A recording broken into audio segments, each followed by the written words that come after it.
C'est notre affaire. C'est notre affaire. Des métiers et des parcours professionnels.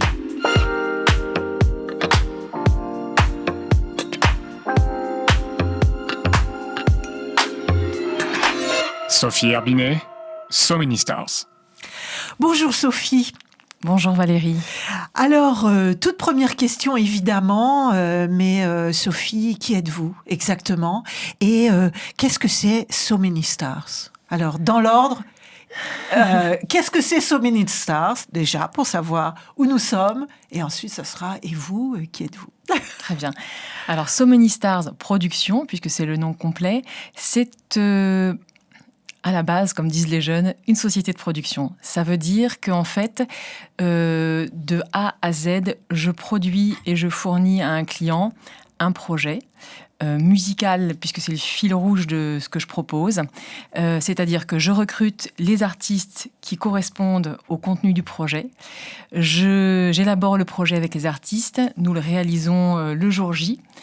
Donc, nous réalisons cet événement et puis ensuite, eh bien, je rémunère les artistes et la société. Donc, c'est une société de production. Avant d'être une agence de communication, j'ai envie de dire.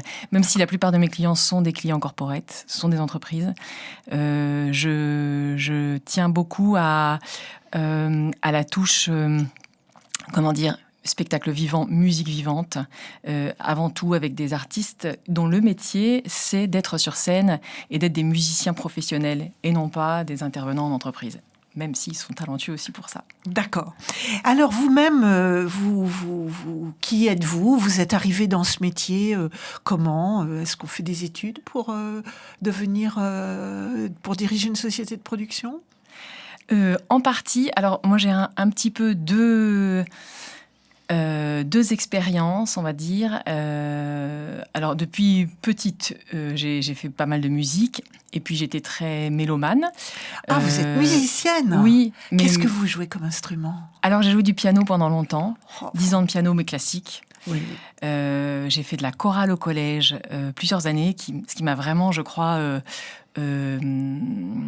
voilà, c'est une des sources de mon métier d'aujourd'hui.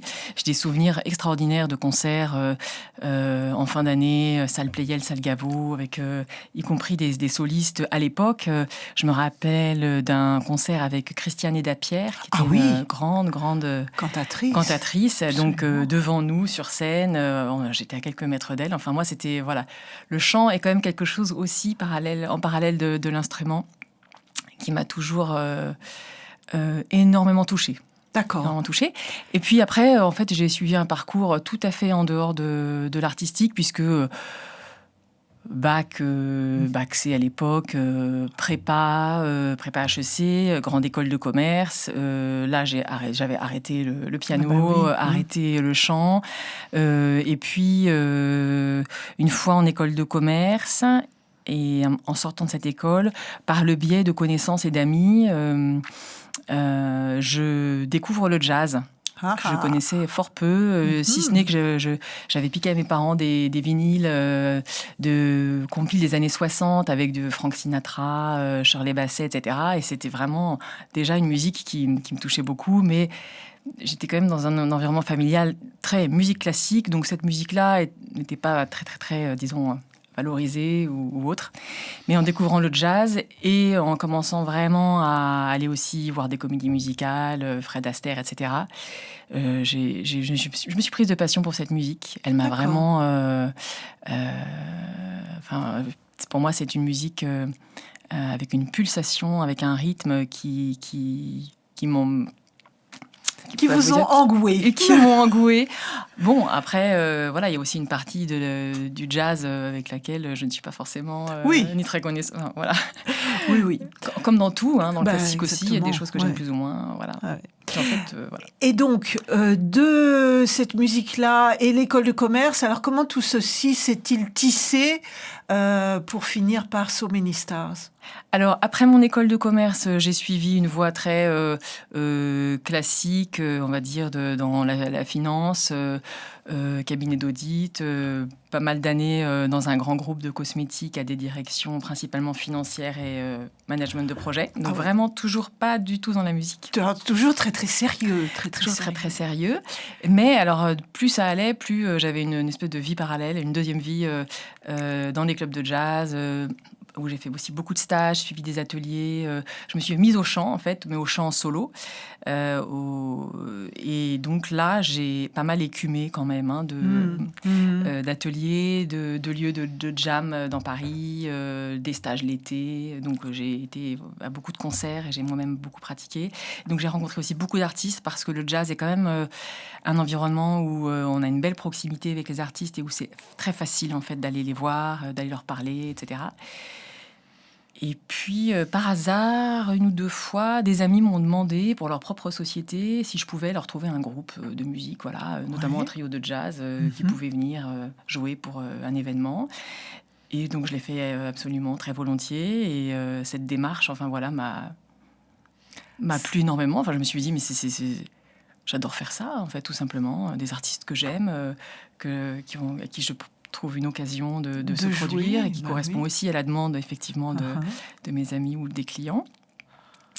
Et puis ensuite, j'ai eu une autre expérience qui m'a aussi ébranlée, on va dire. Dans la société dans laquelle je travaillais, il y a un jour, les ressources humaines ont invité, mais pour un événement interne, enfin en guise d'événement interne, ont invité un chef d'orchestre avec un petit orchestre symphonique et une chanteuse lyrique. Et ils sont venus un après-midi et ils nous ont offert un concert, rien que pour nous, dans une cour extérieure. Ça résonnait, enfin, c'était magnifique. Ah oui. Et là, c'était vraiment encore autre chose que de la musique d'ambiance pour un événement. J'ai trouvé que c'était très, très puissant et de tous nous retrouver, enfin tous ceux qui avaient bien voulu venir à l'événement, mais tous nous retrouver, partager ce moment comme une bulle, comme un... Voilà, une bulle d'émotions positives. Un instant privilégié. Un instant privilégié, qui est d'ailleurs ce que, aujourd'hui, j'essaye de porter avec mes projets. C'est que je pense que la musique a vraiment ce pouvoir de partage et de collectif lorsqu'on va à un concert, que ce soit avec les autres personnes du public, que ce soit avec les musiciens.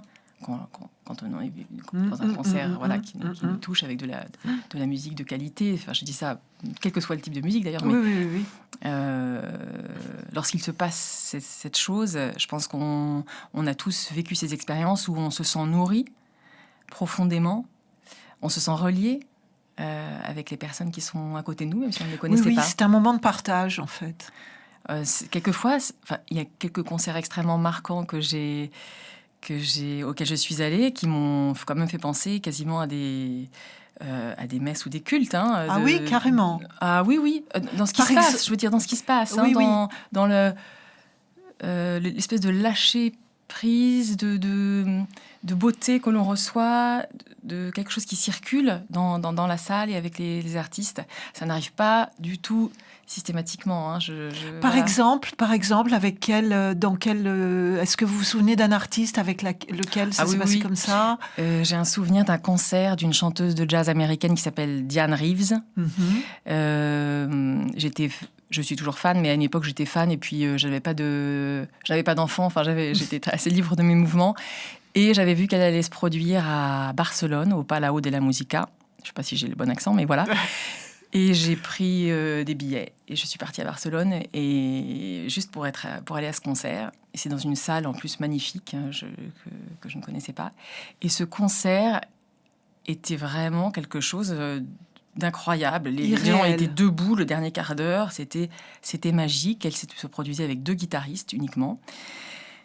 Et après, je suis allée à un autre concert d'ailleurs où je l'ai vue. Je suis allée la voir en coulisses et je lui ai parlé de ce concert à Barcelone et elle m'a dit que pour elle, ça avait été un souvenir inouï, que ce concert a été unique en son genre et que elle en avait un souvenir. Et donc je me dis, je n'ai pas rêvé. Enfin, ce n'est pas que moi qui ai eu ce ressenti.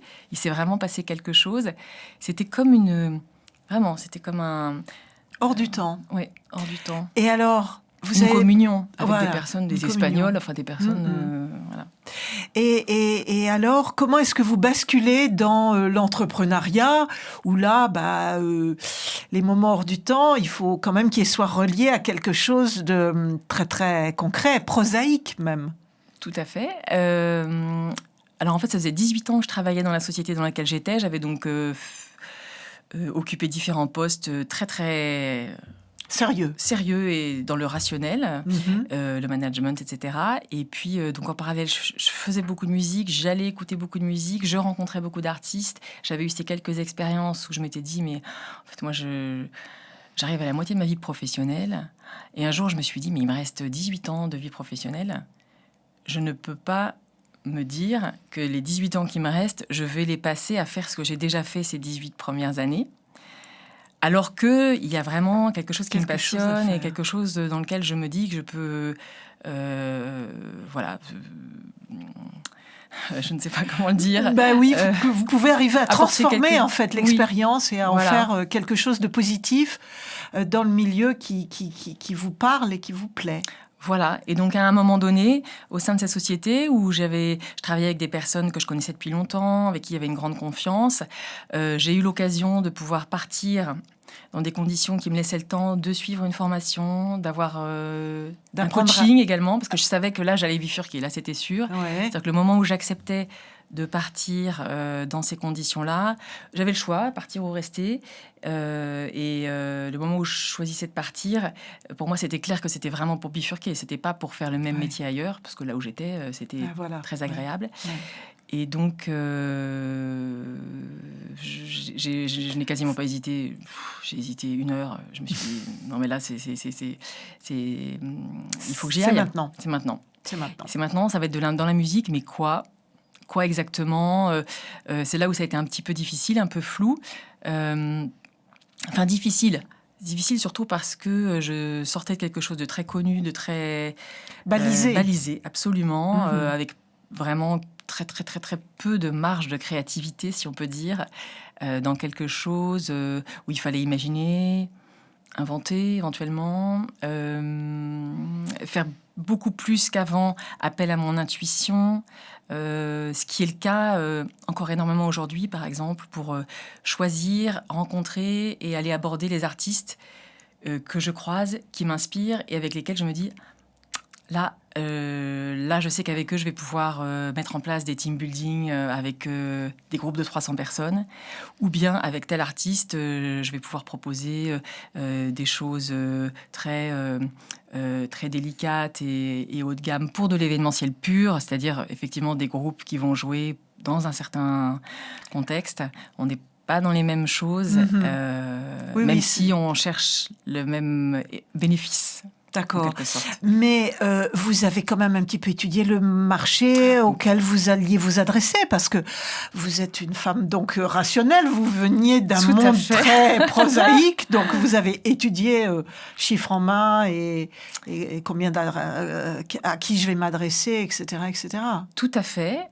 J'ai été fort bien accompagnée dans cette démarche par une coach qui, je pense, était tout à fait adaptée à... qui j'étais, là où j'en étais, mes aspirations. Oui. Également, j'ai assuré en quelque sorte cette prise de risque par une formation complémentaire, pour le coup vraiment orientée sur la production de musique, le spectacle vivant. Qu'est-ce que ça veut dire de monter un événement, d'organiser quelque chose où on accueille du public, quelquefois un public important. Qu'est-ce que ça veut dire embaucher des artistes qui ont le statut d'intermittent du spectacle. Enfin, il y avait pas mal d'obligations quand même. Je ne pouvais pas faire tout ça sans obtenir une licence d'entrepreneur de spectacle.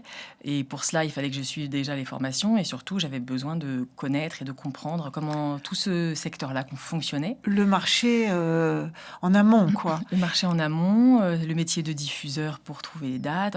Surtout que je ne savais pas encore vraiment ce que j'allais pouvoir faire, ce qui serait cohérent avec l'expérience que j'avais acquise, mes envies, mais ce que je pouvais apporter aussi avec la musique. ce que je pouvais apporter, et qu'est-ce qui faisait sens pour moi par rapport à mon parcours et qui j'étais. C'est pas comme si je choisissais à 22 ans de « Ah tiens, je vais travailler dans la musique si j'allais postuler pour...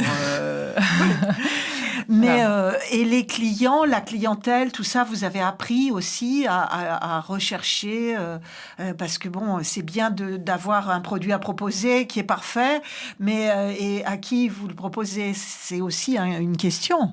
C'est une question. C'est une question et je crois qu'aujourd'hui, pour moi, c'est la partie la plus compliquée. Oui.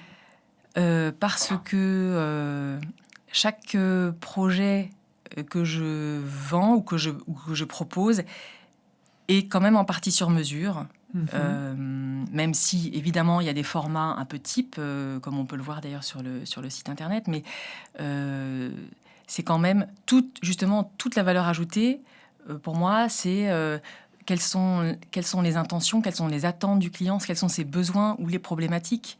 Est-ce que le client ou l'entreprise a envie de célébrer, de fêter, et pour cela d'avoir un groupe de musique qui va jouer de la variété, de la pop, je dirais encore mieux qu'un DJ, d'avoir un groupe de 5 musiciens sur scène qui vont très bien jouer et envoyer les tubes sur lesquels tout le monde va se déchaîner. Ou bien est-ce que, au contraire, ça va être quelque chose de beaucoup plus de l'ordre du coaching, d'un travail sur le développement de ce qu'on appelle les soft skills, travailler avec un petit groupe, travailler sur le développement de son leadership, de la confiance au sein du groupe, de la créativité. Comment on peut faire en sorte que les personnes du groupe, c'est-à-dire en général d'une même équipe, ou au contraire les talents au sein d'une entreprise qui ne se connaissent pas forcément, mais on voudrait qu'ensemble, elles fassent connaissance, elles se rencontrent et elles échangent sur autre chose que des sujets purement professionnels. Parce qu'on sait qu'aujourd'hui, la force d'un collectif, la capacité à faire émerger des idées, à aller de l'avant pour un collectif, c'est très précieux, encore plus précieux à une époque où les gens sont énormément en télétravail, où l'on travaille beaucoup aussi avec les écrans, à travers les écrans. Rien ne remplace finalement toutes les ressources informelles que les personnes vont pouvoir échanger lorsqu'elles se voient, lorsqu'elles se rencontrent, lorsqu'elles sont en présence l'une de l'autre, au même endroit. C'est ce que vous appeliez tout à l'heure le team building, en fait. Absolument. C'est un de mes... Je sais pas comment dire. De vos offres, vos offres de services, on va dire, voilà. pour rendre les choses un peu basiques. Alors, Sophie, nous allons faire une petite pause, justement, avec So Many Stars, mais vous nous expliquerez juste après pourquoi, et ça va donner quelques clés sur les choix que vous avez opérés.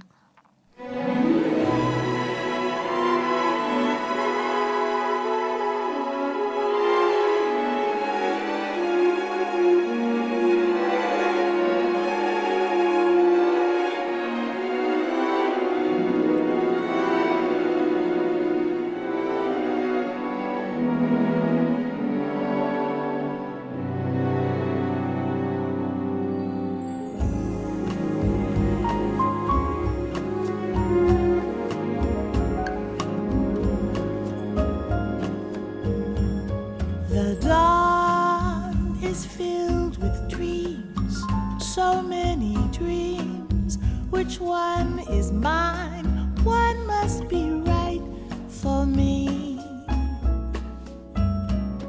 Which dream of all the dreams, when there's a dream for every star? And there are, oh, so many stars, so many stars. The wind is filled with songs, so many songs. Which one is mine? One must be right for me. Which song of all the songs, when there's a song for every star? And there are, oh, so many stars, so many stars.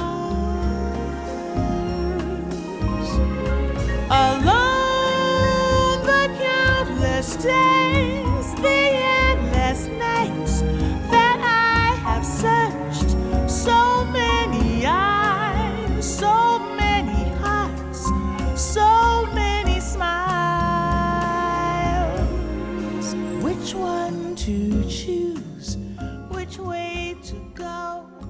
How can I tell? C'est notre affaire, des métiers et des parcours professionnels.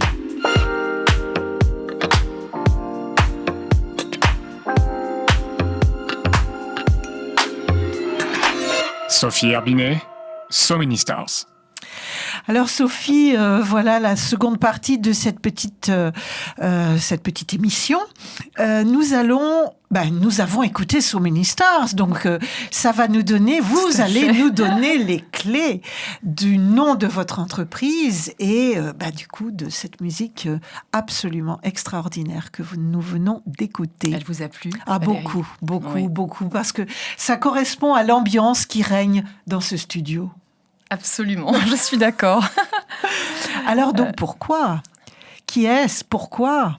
Alors, So Many Stars, en fait, quand j'ai monté cette société, que j'ai eu l'impression, en tout cas, de monter avec tout mon cœur, c'est-à-dire que je voulais quelque chose, une société, disons, une structure qui ressemble à ce que j'avais envie de faire et qui soit cohérente.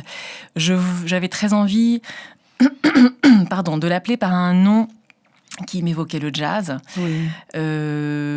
Également pour symboliser le fait que je propose un certain nombre de choses en anglais. Oui. Et des team building notamment en anglais. Et je trouve que ça, c'est important parce que maintenant, il y a beaucoup de sociétés dans lesquelles il faudrait pouvoir proposer des choses et mélanger des personnes qui parlent anglais. So Many Stars, c'est d'abord la chanson, je la trouve très très belle. J'ai eu un coup de cœur. À l'époque où j'ai découvert cette chanson, à l'époque où je cherchais un nom pour ma structure, oui, j'avais essayé un premier nom, mais en fait, les droits, le nom était déjà déposé. Et donc, cette chanson, j'ai eu un coup de cœur pour cette chanson. Et puis, So Many Stars, pour moi, c'est vraiment So Many Stars, So Many Dreams. C'est tout ce que la musique peut donner à entendre et à voir sous toutes ces formes si variées. On peut goûter à ce qu'elle peut nous offrir et que ce soit décliné en musique pour un événement, que ce soit décliné en matériaux pour un team building, en matériaux ou en sujets pour des speakers ou des chefs d'orchestre que je peux faire intervenir qui viennent parler de leur vision, de leur métier, etc. Ou qu'elle soit aussi le matériau, par exemple, pour du coaching de la voix, puisque ça fait aussi partie des choses que je propose et que je propose avec des chanteuses qui sont aussi coach vocales. Et donc, le fil rouge, ça reste quand même le chant, la musique, même s'il ne s'agit pas de coacher des personnes pour qu'elles chantent, mais pour qu'elles valorisent déploient leur le voix. potentiel de leur voix. Voilà, absolument. Donc, So Many Stars, pour moi, ça veut vraiment dire ce que je souhaite développer. Apporter. Alors, nous n'allons pas faire un catalogue de tout ce que vous proposez à vos éventuels clients, puisque en se rendant sur votre site, qui, comme son nom l'indique, s'appelle So Many Stars avec un S.fr. Donc pas de catalogue, mais quand même un petit florilège pour terminer cette émission de ce que vous proposez. Est-ce qu'on peut faire une petite liste, on a parlé de team building, mais encore, quoi d'autre ? Alors j'essaye un peu de diviser ce que je propose en deux catégories. La première catégorie serait plutôt de la musique d'ambiance, musique live pour des événements, donc des musiciens qui viennent et qui jouent pendant un événement, interne ou externe. Cette musique live, elle peut être simplement, si je puis dire, de la musique à regarder, à écouter distraitement en discutant. Elle peut aussi être plus, selon le curseur que l'on met, être plus un petit concert privé dans le cadre d'un événement, voire une musique de type... Alors là, on est dans... Quelle que soit l'esthétique d'ailleurs, parce que ça peut être un mini-concert classique, mais aussi un mini-concert de jazz. Ça peut être aussi de la musique live sur laquelle on danse, c'est-à-dire Pop DJ, rock, DJ live. Ça peut être aussi un karaoké live. Je propose les karaoké live. Ça, c'est vraiment une expérience que je recommande vivement. Je pense qu'il y a peu de choses aussi jubilatoires, en fait, pour des équipes qu'un karaoké live. Donc, de monter sur scène et de chanter sa chanson avec des musiciens derrière qui sont formidable. tous... c'est pour ça aussi, d'ailleurs, que je les choisis. Ils sont des personnalités... vraiment toujours très bienveillantes, à la fois talentueux, donc qui jouent en direct, Voilà, qui arrangent en direct tout ce qu'on veut. Qui font les hésitations en même temps que le... Oh là là, formidable. Mais qui sont heureux de faire ce qu'ils font formidable. et d'offrir un tapis rouge à ceux qui se lancent. Donc ça, je dirais, c'est la partie que j'appelle événementielle.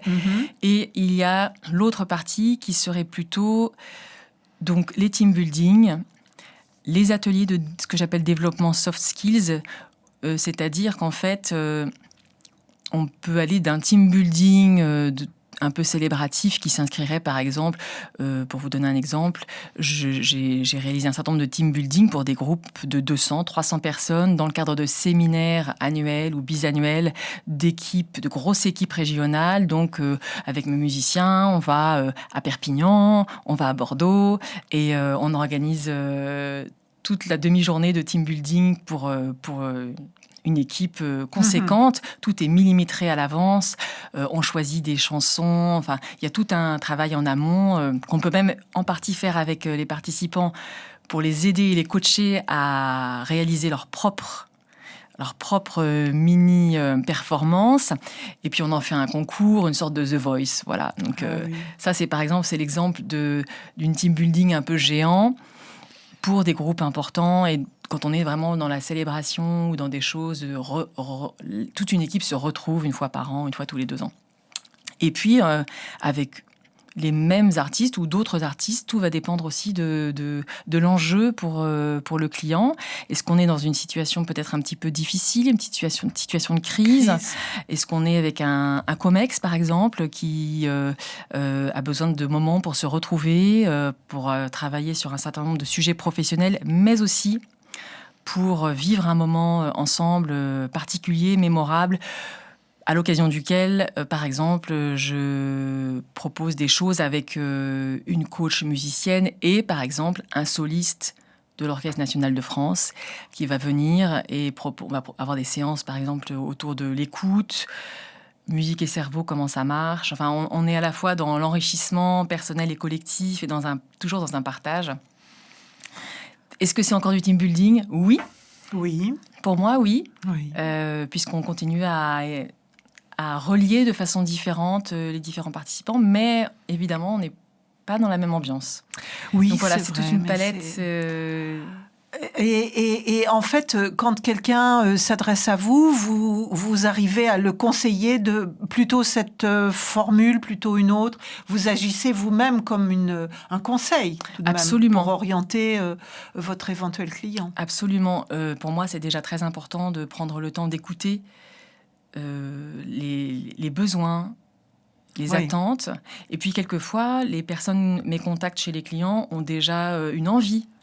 Un style de musique, par exemple, ou pas. On a des contraintes aussi, selon le lieu. Ou si on n'a pas de lieu, moi, je peux aussi proposer des lieux, par exemple, pour des team building ou pour des événements.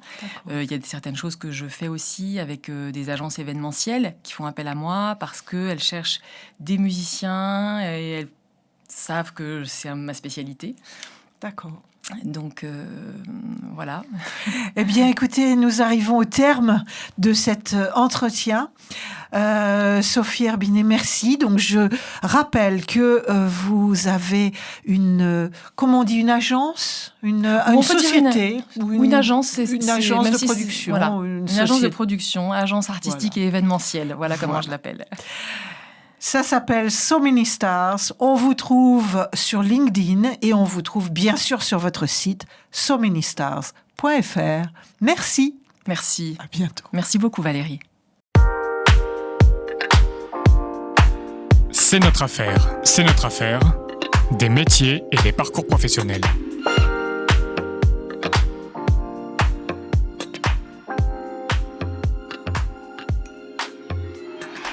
Sophie Herbinet, So Many Stars.